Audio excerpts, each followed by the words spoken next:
Once again, it's time to lift back the veil and take a peek into the exciting world of Warhammer Online: Age of Reckoning. This month, we're going to examine quests and the many forms they will take in the game. So CJ's putting together the podcast. I know you all like the podcasts. I know that you download them in their thousands, but I'm not in enough of them. So in an effort to shamelessly get myself put into the podcast, I'm specially recording this before I fly off to the UK, so you feel privileged. Quests are great. We don't just have standard quests. Oh no. We're giving them all sorts of crazy names and they all do different things. And I'm sure that CJ's been able to animate them in interesting and useful ways. But I want to tell you about actual quests in the game. Why? Because that's what you really want to hear. That's where the joy and the glory is. You can't talk about quests in Warhammer Online without first talking about the story of Warhammer Online. Because basically, they're the same thing. It's a bit of a self-fulfilling prophecy. The story is the basis for all quests, and quests are the primary method through which you will experience the story. The two are so connected that quests in the game are organized into chapters, as if you were reading a book. You might remember from previous podcasts that in Warhammer Online, your character progresses through 4 tiers of gameplay. As you progress through the tiers, you will also be progressing through the chapters of the story. Quests will also have a radius, charges, adventures, and epics. Radius indicates how far the quest will take you, and how much of the story will be revealed. Charges take place in a single chapter, and serve to illuminate only that chapter's story. Adventures will continue over multiple chapters, and help to transition the story from chapter to chapter within a single tier. Epics are enormous, spanning multiple chapters from the first tier to the last. Major aspects of the Age of Reckoning storyline will be revealed, and you'll meet recognizable characters from the Warhammer world. So, now that we know that quests are story-driven, and how big or small they can be, let's get into the thick of things and talk about the types of quests you can go on in Warhammer Online. Kill collectors, tome quests, exploration quests, RVR quests, and public quests. Kill collectors. Kill collectors are a new twist on the classic MMO quest. The basic goal is to kill mobs. Rewards, however, will be given out regardless of whether anyone asked you to go hunting or not. If your rampage was useful to someone, expect to be rewarded for it. Kill collectors. Actually, that's a sort of internal name. It's not really what they are. What they are is called a don't be stupid quest. Right? You ever played any of these games where you're trying to get to a bloke and he's got some flashing thing over his head saying, I've got a quest, and he's surrounded by bears. You know, bears. Bears as far as the eye could see. Bears, bears, bears, bears, bears. To get to this guy, you have to trundle through, and you have to go kill a bear, kill another bear, kill another bear. When you finally get to him, what he says to you is, I really don't like bears. I'd like you to kill some bears. And you're covered in bear blood. You've got bits of bear all over you. You've got a bear stuck on the end of your sword, and you have to go, what do you want me to kill? Bears. What do you think I was just doing? I've got no idea, mate. Well, you've only just clicked on me, and bears is what it was. And so you have to pull your sword out, and you have to clean all the bear blood off you and the bear fur. You then go out, right, and you go, kill a bear, kill a bear, kill a bear. You go back to him, and he goes, no, I said kill bears. I said, what do you think I was just doing? Well, you can't have killed a bear, because if you'd done that, you'd have got a bear paw. What are you talking about? Well, only bear paws count for killing bears. And you sort of go, I am going to kill you at this rate. Yeah, that's what we call the usual dynamic. Well, we did away with that because it was rubbish. In ours, it's very simple. There'll be a bloke, right? And let's pick something that's more sort of evocative. Let's say it's a corsair. Yeah? Yes, we are working on elves. Yes, pay attention. Elf stuff, okay? So, you got a corsair. That's one of the elves, never mind.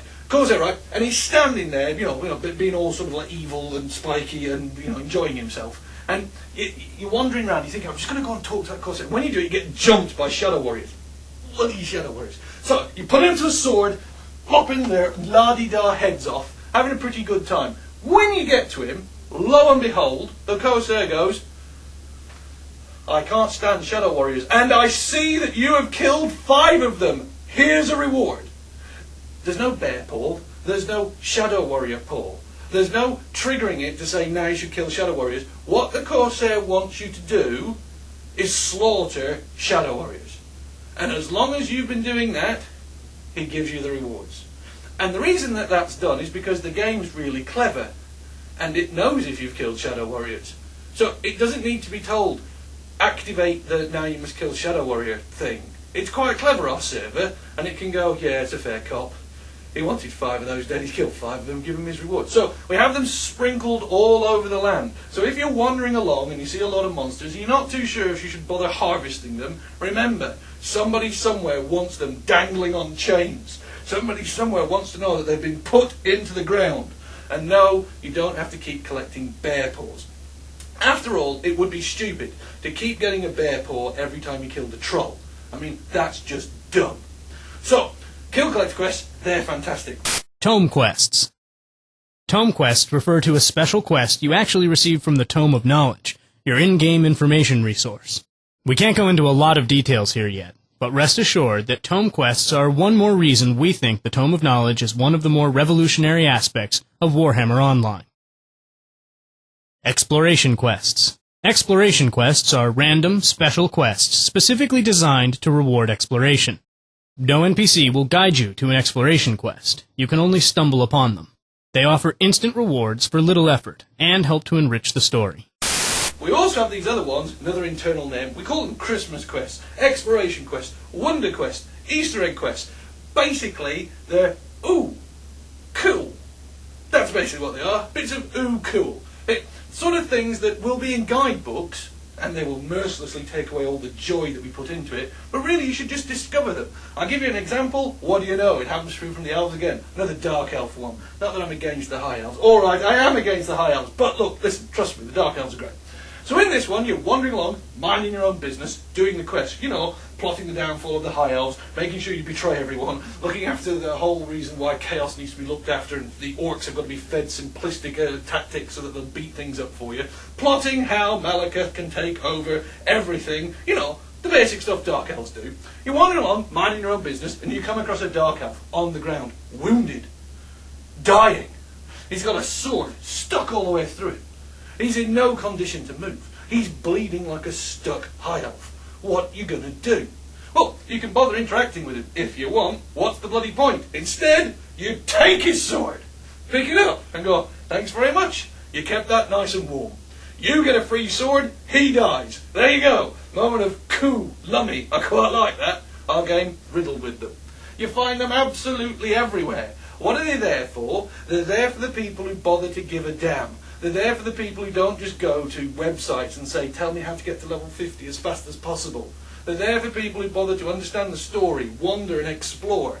They're there for people who go, you know what? These people have worked until their fingers fell off. Night and day, coming up with quests. Most of them no longer can sit still. They have nervous twitches and tics. We have guys who sit there saying, am I really just making a genocide simulator? And we have to talk them up and say, yes, of course you have to kill things. That's why our game's called War. Now think of more interesting and comical ways of doing it. Come on now, put some effort into it. Once more, with feeling and blood. So, go on, search the land, enjoy them. Christmas quests, they're fantastic. RVR quests.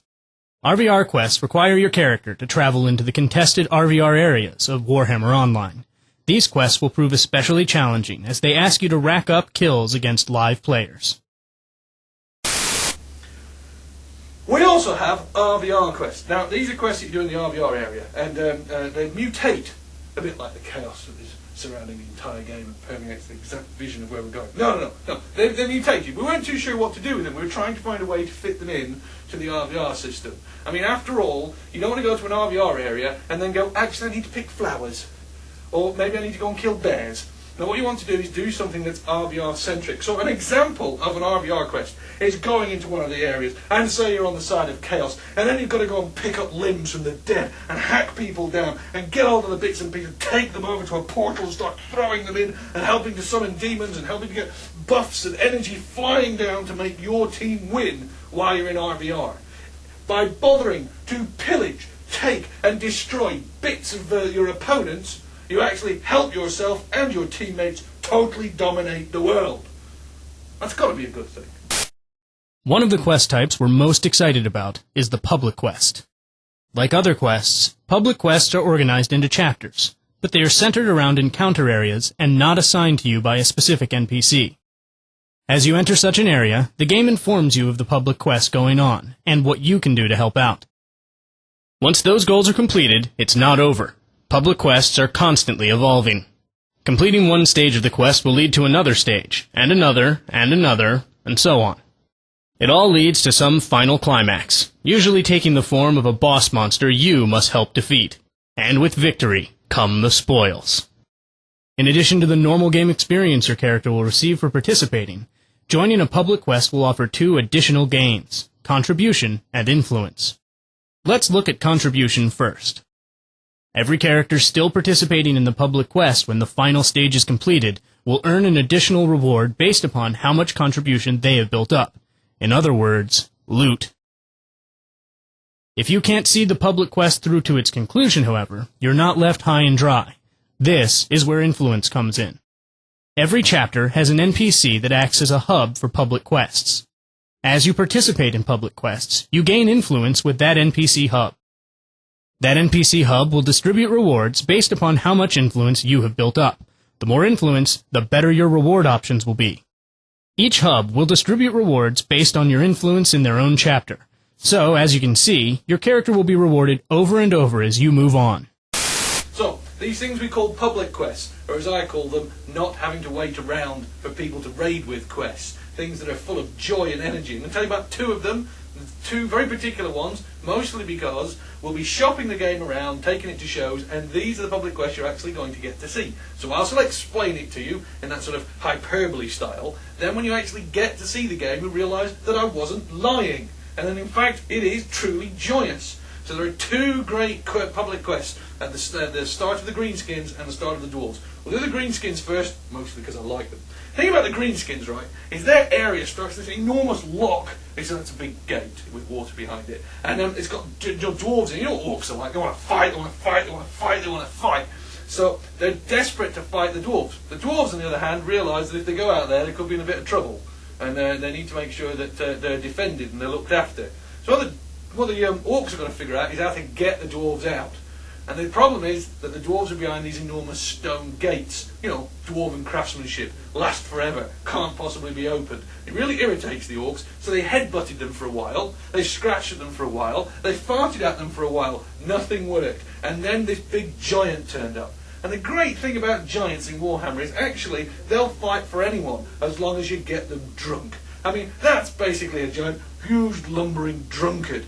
So, the giant's there and he's bumbling around and he's got these squigs. You know how great squigs are. They're bouncing around his feet and they're irritating him. So you kill the squigs and get rid of those. And then you have to get the giant drunk, find the barrels of beer, pour him down his throat until he's absolutely smashed off his face.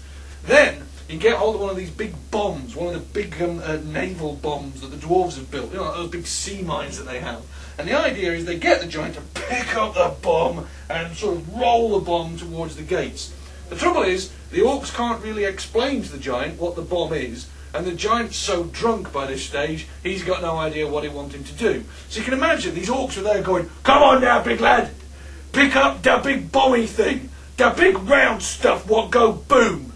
And the giant was like, "Huh, huh, huh." So the shaman, the little goblin shaman, came up with a fantastic plan.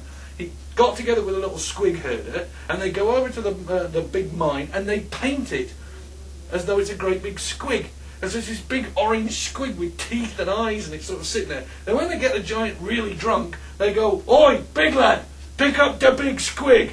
And then the giant goes, "Ooh, I can pick up the big squig." And our animators did a great job. I mean, he actually picks it up, rolls it onto his belly, just like a fat person really carrying stuff. It's awesome. And it waddles about with the big mine, and goes over to this like enormous bridge that you can't get onto, and sort of rolls it down there. It blows up. Well, obviously, that drives the dwarves completely mental. And they come storming out. And they don't just come out in a few, no, hordes of them come out. Wave after wave of them come out. And it goes through all the different types of dwarves that you're going to fight. There's ironbreakers and there's engineers. There's all sorts, there's hammerers. It's really, really good. And then it ends with like a big baddie, a big dwarven hero. And he comes out and he's had enough of it, comes out, smashes you around, and then you finally get to like beat him up. Meanwhile, the dwarves basically figure out how to close the gates again. And the whole thing cycles around and restarts. The beauty of this public quest is you can arrive in any stage and have a right good laugh and kill stunties and see a big fat drunk man pick up an enormous bomb painted like a squig. I mean, how great is that? And you'll be able to play it. But that's not all. We'll also have the Dwarven Public Quest. Now, the Dwarven Public Quest is not the sort of shameless comic gaggery that we just did for Greenskins. No. This one builds on the actual idea and concepts interwoven within Warhammer, while still having mindless violence at its core. This is all about a dwarven area. It's got a big dwarf engineer, and he lost his wife, Helga. Brave Helga. Killed by Greenskins. Who else? And the engineer became so possessed by this that he decided that in her memory he needs to kill as many Greenskins as possible. But he wants to do it in a way that is interesting and useful and shows just how much he loved that wonderful woman. So he went off and he built a gun. Not just any gun, but an enormous rail gun. I mean, this gun is big. Think of the biggest thing you can think of and then scale it up by about 12%. I mean, it's enormous. It's got this big row of cannonballs outside it. Some have got dwarven runes on. One of them's got like a squig herder chained to it, and it's very, very silly. The gun is so big that it fires so far that you can't actually see where it's targeted. There's like an enormous valley, and there's this haze, and so the dwarves are stuck with this problem. They've got this enormous gun, but they've got no way of sighting it. So you wander through the level, and go over the bridges, and you kill everything, and you push barrels off bridges. They blow things to pieces. Fabulous. You then find your way all the way to the other side through the haze, and then you've got to kill loads and loads of these orcs who have got this enormous boss. This boss is mega hard. He's a rank 40. He's the sort of guy who, if he actually came down off his big mega war perch, he'd slaughter everyone. And there's no way you can kill him. So you wander in there, kill a load of his lads, and then you find these barrels of gunpowder. You collect all those. While you're doing that, he keeps sending down bigger and bigger lads, and you realise sooner or later he's going to come down. And when he comes down, you're all dead. But you've got dwarven technology on your side. Get enough of these barrels, kill enough of these guys, and these dwarven engineers run into the middle of the encampment, and they set up this big signal flare using the rune of accuracy, and it goes whoosh, flies way up into the sky, 40, 50 feet, and then explodes, making this beautiful dwarven rune, perfect in geometric detail, I can tell you. And then if you're way over at Helga, you can see this big rune go ba-ba-da-ba-ba-da-bam, and then Helga trundles into life, big operatic movements.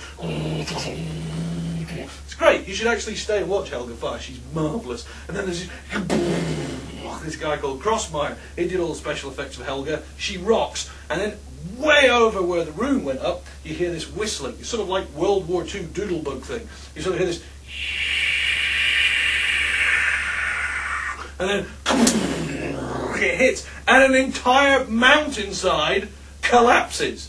I'm talking the cloud of smoke, the rings, it's a tremendous sight to see. And you know what makes you feel proud being a dwarf? I mean, you might be small, you might have a dirty beard, you might have no gold, but by hell, you can blow up half a mountain and drop it on a big orc boss. I mean, how cool's that? So, public quests, they're not just a good idea, they're actually fabulously well realised. That's it for this month. Stay tuned for more podcasts. See them first in the Warhammer Online Age of Reckoning newsletter.